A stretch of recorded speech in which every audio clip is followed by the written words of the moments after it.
Hello, everybody. So today we are going through Mark 6. It has us with Jesus in Nazareth as he teaches in the synagogue on the Sabbath. People are astonished that he's doing this, and they ask how he can do such mighty works with his hands. This is a rejection. Jesus finds contempt and hardness in their hearts as he marvels at their unbelief. The opposite of receptivity and faith is what's on display here, a denial of further disclosure of God's presence in his Messiah. Jesus continues, nevertheless, traveling and teaching. He readies the 12 in pairs. He sends them out with a power over unclean spirits and tells them to take nothing but a staff in their sandals.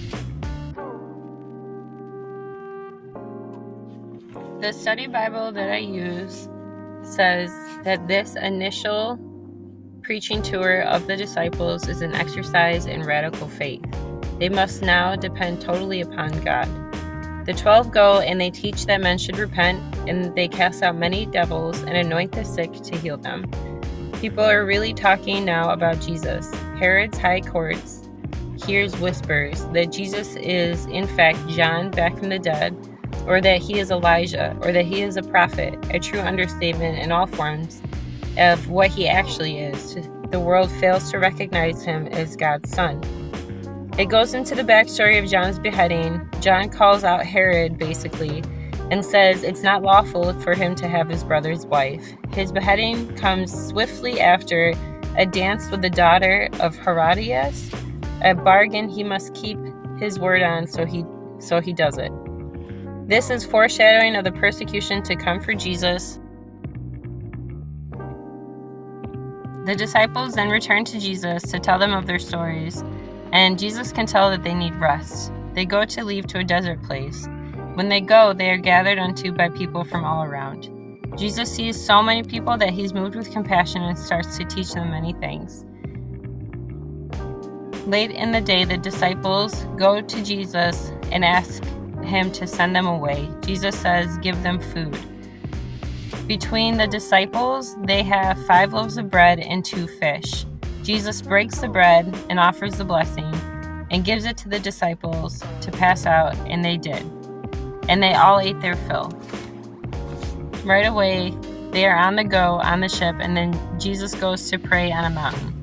Disciples are on the ship, and they can't get back to shore because of the weather. Jesus eventually walks out to them on the water, frightening them as if they'd seen a ghost. Jesus says, "Be not afraid." He enters the ship, and the wind stops.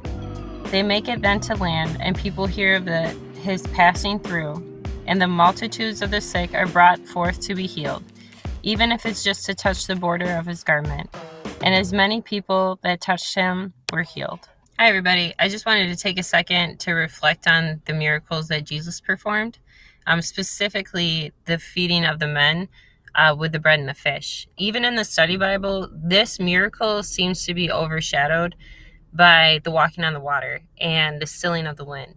And yes, they were all tremendous acts, and I couldn't even fathom being able to experience it myself, being in that situation.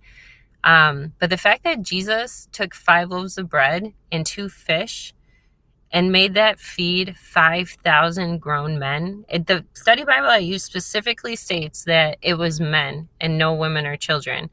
And to have that much extra at the end of it is just mind-blowing. And walking on water, crazy. But the act of feeding so many people is just wild to me.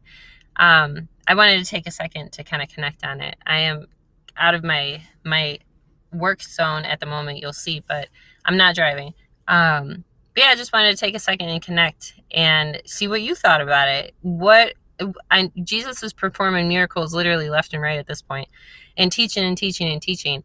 Out of these miracles, do you have any that have kind of stuck out to you, like the healing of the sick, or has anything kind of resonated more so with you, perhaps based on your life experience?